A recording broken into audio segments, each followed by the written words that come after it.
Assalamualaikum warahmatullahi wabarakatuh. Jumpa lagi dengan saya di Raudhon Channel yang mengungkap rahasia dan fakta di balik sejarah.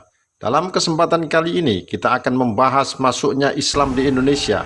Topik kali ini tidak kalah menariknya karena dengan materi ini kita akan tahu bagaimana lika-liku masuknya Islam di Nusantara. Mengapa agama Islam bisa diterima bangsa Indonesia dengan mudah? Padahal di tanah air waktu itu sudah ada agama Hindu dan Buddha, selain juga kepercayaan animisme dan dinamisme. Semua akan kita bahas di sini, termasuk mengungkap bagaimana bisa kerajaan-kerajaan Islam berdiri begitu saja, dan mengapa kerajaan Hindu-Buddha sepertinya hilang tanpa sisa. Tentu banyak pelajaran yang bisa ditauladani bersama. Kalian ingin tahu? Yuk kita membahasnya. Sebelum membahas bagaimana Islam masuk ke tanah air, ada baiknya kita pahami dulu gambaran kondisi bangsa Indonesia sebelumnya itu seperti apa. Kondisi bangsa Indonesia kala itu tidak bisa dilepaskan dari posisinya sebagai wilayah kepulauan yang menjadi salah satu bagian penghubung jalur perdagangan daratan Asia, terutama antara Cina dan India. Posisi itu menjadikan Indonesia sebagai salah satu wilayah strategis di Asia Tenggara karena berada di tengah-tengah kegiatan perdagangan dunia. Posisi seperti itu juga yang membuat kawasan ini menjadi magnet dalam interaksi perdagangan dunia internasional. Apalagi sebagai negara agraris, banyak menghasilkan berbagai tanaman dan rempah-rempah, sehingga menarik negara luar. Kehadiran mereka dalam hubungan dagang juga melahirkan banyak kepentingan, termasuk kepentingan dakwah. Dan itu bisa dilihat dari jejak hubungan dan interaksi berupa keyakinan dan kepercayaan yang dimiliki bangsa Indonesia kala itu. Awalnya, bangsa Indonesia hanya menganut kepercayaan animisme atau pemujaan terhadap roh leluhur, dan dinamisme atau kepercayaan pada benda-benda tertentu yang dipercaya memiliki kekuatan magis, sehingga perlu dikultuskan dan dikeramatkan. Akibat interaksi itu, akhirnya ajaran Hindu-Buddha asal India sebagai agama berpusat pada kepercayaan adanya dewa-dewa pun masuk dan berkembang di tanah air. Diperkirakan ajaran Hindu-Buddha masuk ke tanah air sekitar abad kedua Masehi. Sejak itu, tidak sedikit dari nenek moyang kita melakukan pemujaan terhadap dewa-dewa. Artefak keagamaan berupa bangunan dan relik pun dibuat untuk itu. Bangunan candi pun tersebar di berbagai wilayah dengan arca-arcanya, prasasti, dan kitab-kitabnya. Itu memberikan potret jelas keagamaan bangsa Indonesia saat itu akibat pengaruh luar. Di wilayah yang tidak tersentuh ajaran Hindu-Buddha, masyarakat masih mempertahankan keyakinan asli, animisme dan dinamisme, sebuah kepercayaan yang dipandang Islam sebagai kemusyrikan. Wujud dari kepercayaan animisme seperti memiliki keyakinan terhadap roh-roh yang mendiami benda-benda seperti pohon, batu, sungai, dan gunung. Sedang wujud kepercayaan dinamisme adalah memiliki keyakinan segala sesuatu mempunyai tenaga atau kekuatan yang dapat mempengaruhi keberhasilan atau kegagalan usaha manusia dalam mempertahankan hidup. Karena itu, mari kita renungkan bersama sebagai generasi Muslim, apakah keyakinan-keyakinan seperti itu masih ada pada diri kita atau tidak? Karena sangat rawan terjerumus ke dalam kemusyrikan. Selain keyakinan, masyarakat Indonesia juga mengenal sistem politik dan pemerintahan dari bukti-bukti berdirinya sejumlah kerajaan Hindu-Buddha. Seiring berkembang pesatnya kedua agama tersebut, sejumlah kerajaan Hindu-Buddha pun bermunculan. Di Kalimantan berdiri kerajaan Kutai bercorak Hindu, begitu juga di wilayah Jawa berdiri kerajaan Tarumanegara bercorak Hindu, disusul sejumlah kerajaan lain seperti Mataram kuno, Singosari, dan Majapahit yang lebih banyak didominasi ajaran Hindu. Sementara kerajaan bercorak ajaran Buddha berdiri di Sumatera bernama Kerajaan Sriwijaya. Meski begitu, pengaruh ajaran Buddha di Pulau Jawa juga tidak sedikit. Salah satu buktinya adalah Candi Borobudur di Magelang, Jawa Tengah, yang merupakan warisan pemerintahan dinasti Sailendra bercorak Buddha. Umat Hindu juga memiliki candi tersendiri bernama Candi Prambanan di Yogyakarta, dibangun di era Kerajaan Mataram kuno. Ini memberi gambaran pemetaan wilayah masyarakat Buddha berada di sebelah utara, sedangkan umat Hindu berada di wilayah bagian selatan. Perbedaan agama Hindu dan Buddha terletak pada kitab sucinya. Kitab suci agama Hindu adalah Weda, sedangkan Buddha adalah Tripitaka. Selain itu, Hindu mengenal sistem kasta dan memuja dewa, sedang Buddha hanya mengenal Siddhartha Gautama. Seorang guru juga pendiri agama Buddha, namun umat Hindu memasukkan Siddhartha Gautama sebagai salah satu dewa mereka. Selain bidang politik dan pemerintahan, bidang sastra dan kesusastraan juga sudah berkembang pesat kala itu. Di antara buktinya ditemukan kitab-kitab kuno seperti kitab Suluk yang mengisahkan perjalanan seorang sufi agar memperoleh ilmu sejati. Kitab lain adalah kitab Sutasoma, kitab negara Kartagama, juga cerita para hyangan, para raton, Arjuna Wiwaha, dan masih banyak naskah dan kitab lain. Gubahan cerita itu disinyalir diambil dari kitab induk Mahabharata dan Ramayana yang telah digubah ke dalam bahasa Jawa kuno pada permulaan abad ke-10. Nah, itulah gambaran kondisi bangsa Indonesia sebelum Islam masuk ke tanah air. Terus kira-kira kapan persisnya Islam masuk ke tanah air? Itu yang akan kita kaji di sini. Yang jelas pada umumnya, Islam menyebar ke Nusantara melalui dua proses. Pertama, penduduk pribumi berhubungan dengan agama Islam lalu menganutnya. Kedua, orang-orang asing Asia seperti Arab, India, dan Cina yang telah beragama Islam bertempat tinggal secara permanen di satu wilayah Indonesia, melakukan perkawinan campuran dan mengikuti gaya hidup lokal. Namun terkait waktu dan proses masuknya Islam ke tanah air, hingga kini masih terjadi perbedaan pendapat. Tetapi paling tidak ada 4 teori tentang Islamisasi awal di Indonesia, yaitu teori Arab, teori India, teori Persia, dan teori Cina yang menggambarkan tentang itu. Mari kita bahas satu persatu teori tersebut. Kita mulai dari teori Arab. Teori ini menganggap Islam masuk ke Indonesia langsung dari Arab Mekah, mulai abad awal Hijriah atau abad ke-7 dan 8 Masehi. Teori ini didasarkan pada pendapat Sir Thomas Arnold, Crawford, Nieman, dan D. Hollander.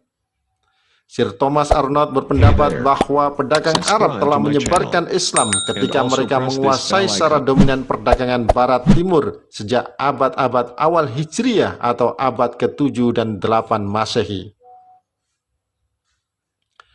Pendapat ini didukung banyak sejarawan, salah satunya adalah Profesor Kiai Haji Hamka. Dalam bukunya berjudul Sejarah Umat Islam, Profesor Hamka berpendapat, selain alasan kesamaan madhab Syafi'i, gelar raja-raja kerajaan Samudra Pasai, kerajaan Islam pertama adalah Al-Malik, bukan gelar Syah atau Khan seperti gelar raja kerajaan Persia dan India. Itu menjadi bukti bahwa Islam langsung datang dari Arab abad pertama Hijriah. Ditambah bukti jalur perdagangan internasional melalui Selat Malaka sudah dimulai menghubungkan dinasti Tang di Cina Asia Timur, Sriwijaya di Asia Tenggara, dan Bani Umayyah di Asia Barat. Menurut Hamka, berdasarkan naskah kuno Tiongkok, sekitar tahun 625 Masehi telah ada sebuah perkampungan Arab Islam di pesisir Sumatera Barat, tepatnya di daerah Badrus. Sebagian dari mereka melakukan perkawinan dengan wanita lokal. Komunitas Arab ini disebutnya sebagai komunitas Tasi dan Pose. Mereka adalah para pedagang yang telah lama menjalin hubungan dagang dengan kerajaan Sriwijaya. Karena demi hubungan perdagangan itulah kemudian kerajaan Sriwijaya memberikan daerah khusus untuk mereka. Dan itu semakin dikuatkan dengan catatan Marco Polo, seorang penjelajah dari Venesia saat singgah di Pasai tahun 1292 Masehi, juga mengungkapkan telah banyak orang Arab menyebarkan Islam di Nusantara. Begitu juga dengan Ibnu Battutoh, seorang pengembara Muslim dari Maroko, dalam catatan perjalanannya berjudul Ar-Rihla mengungkapkan, ketika singgah di Aceh tahun 1345 Masehi, telah tersebar penganut madhab Syafi'i. Kesaksian Marco Polo dan Ibnu Battutoh itu sekaligus mementahkan pendapat kalau agama Islam baru masuk ke tanah air abad ke-13 Masehi. Sejarawan lain mendukung teori Arab adalah Uka Chandra Sasmita, Ahmad Hazmi, dan Azumardi Azra. Bahkan Azumardi menambahkan tradisi duduk bersila merupakan tradisi bangsa Arab atau Persia yang kini menjadi tradisi bangsa Indonesia. Di samping alasan di atas, makam Fatimah binti Maimun di Leran, Gresik, Jawa Timur makin menguatkan teori ini. Fatimah binti Maimun bin Hibatullah merupakan perempuan beragama Islam yang wafat pada hari Jumat 7 Rajab tahun 475 Hijriah atau bertepatan dengan 2 Desember tahun 1082 Masehi.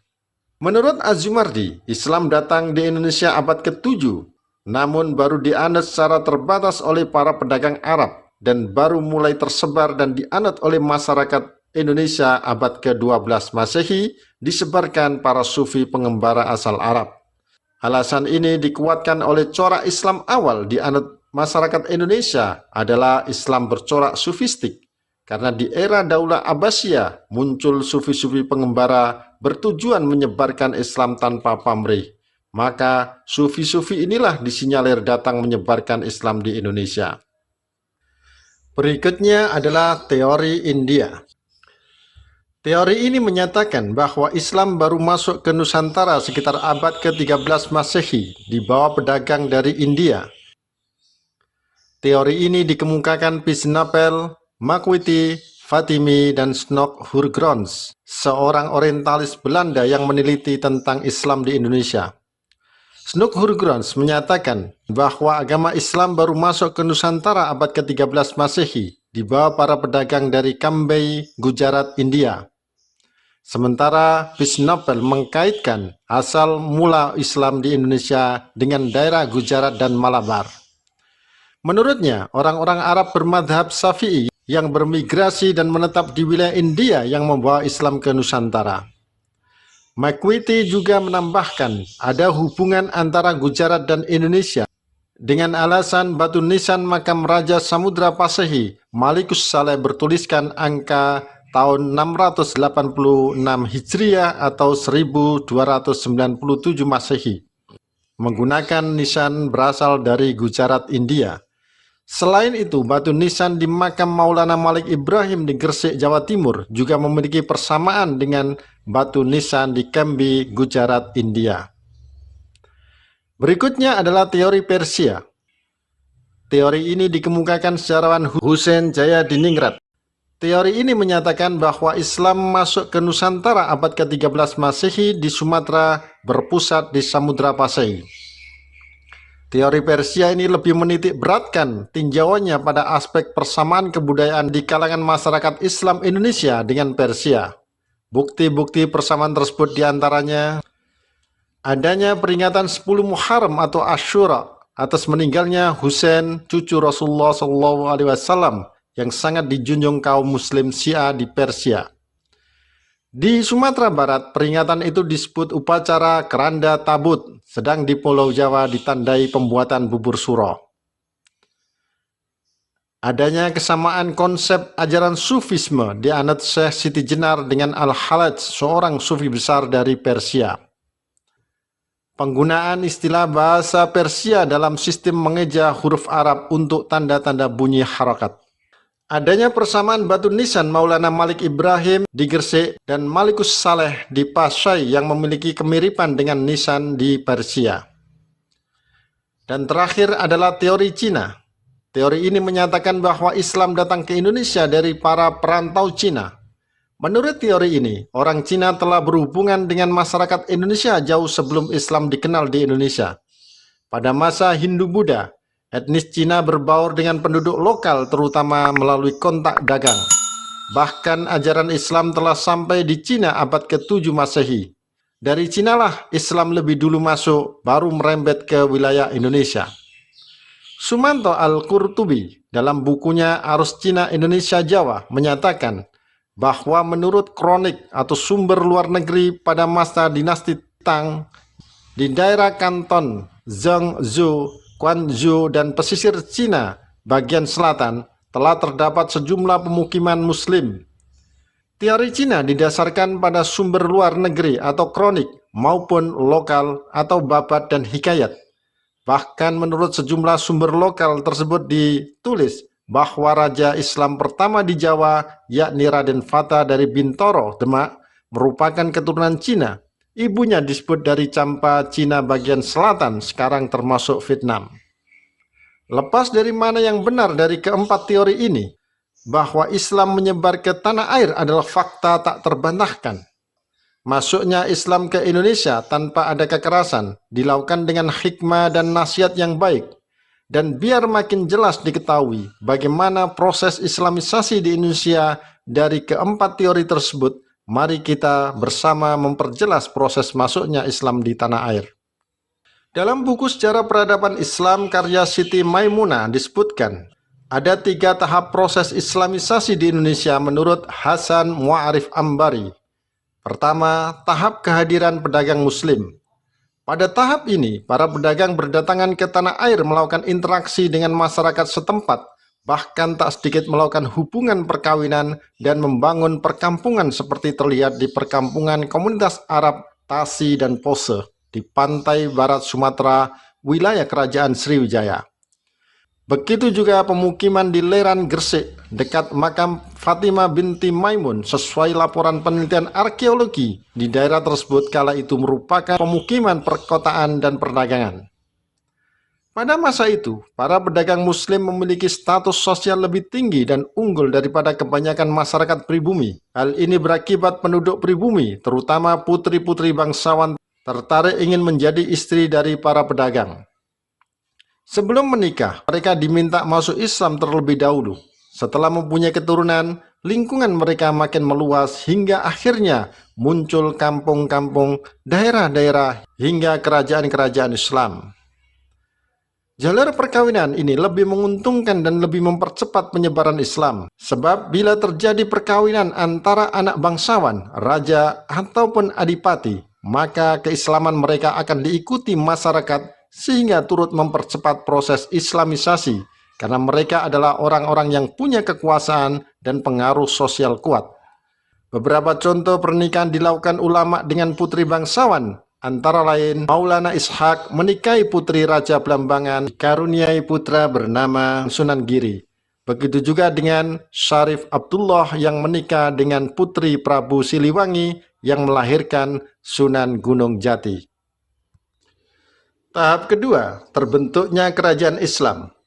Pada fase ini ditandai dengan munculnya pusat-pusat kerajaan Islam.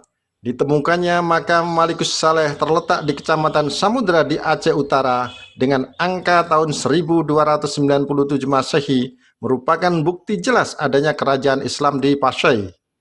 Historiografi tradisional lokal, hikayat raja-raja Pasai, dan sejarah Melayu Malik menyebutkan penguasa pertama kerajaan Samudra Pasai adalah Malikus Saleh.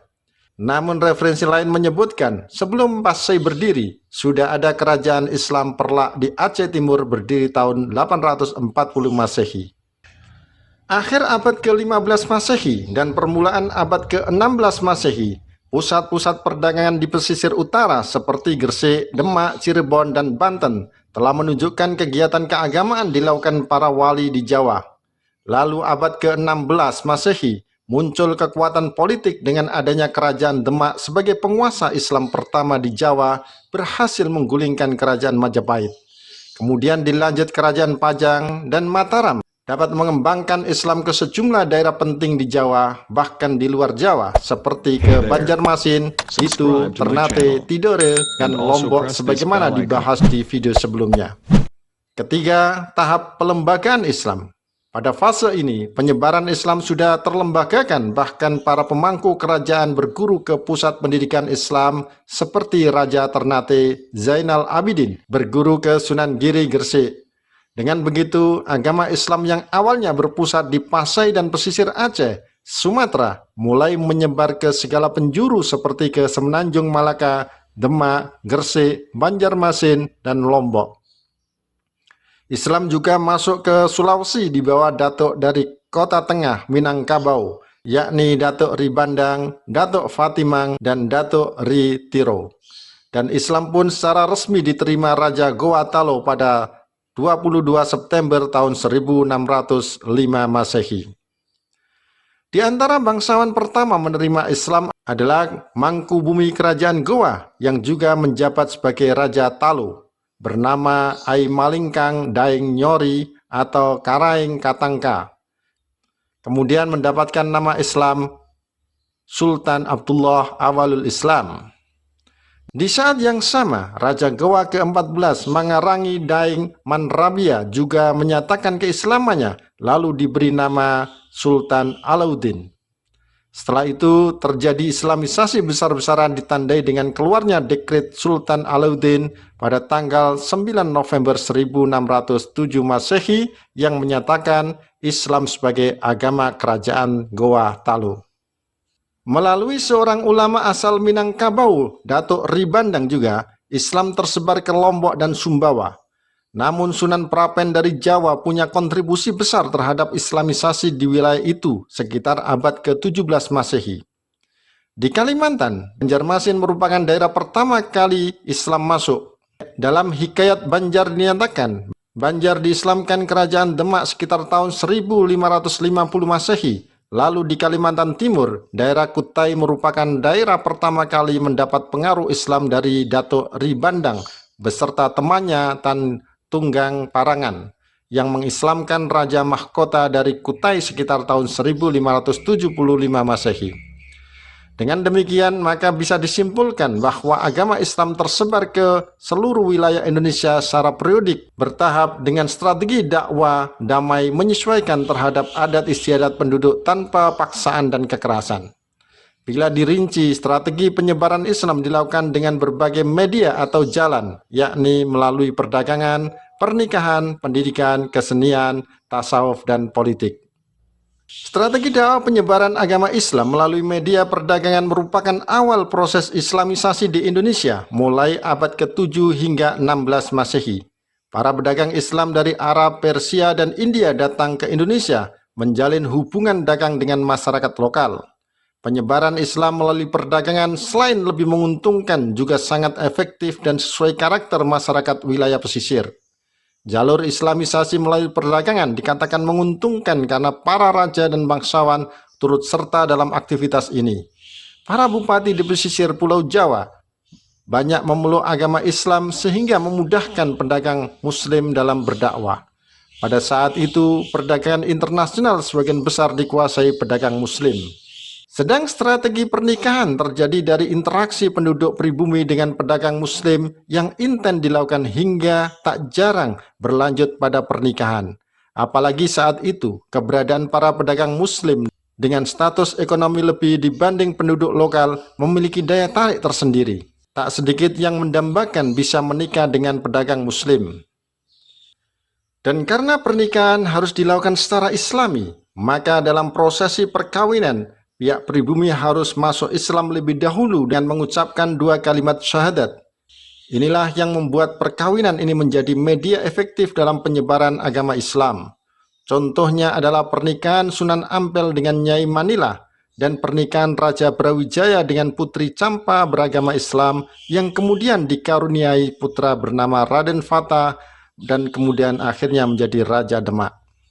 Sedangkan jalur pendidikan dilakukan melalui lembaga pesantren. Pesantren menjadi media efektif dalam proses Islamisasi di Indonesia. Pesantren selain mengajarkan ilmu agama, juga keterampilan hidup lain. Di antara pesantren masa awal adalah pesantren didirikan Sunan Ampel, juga Sunan Giri yang terkenal sampai Pulau Maluku.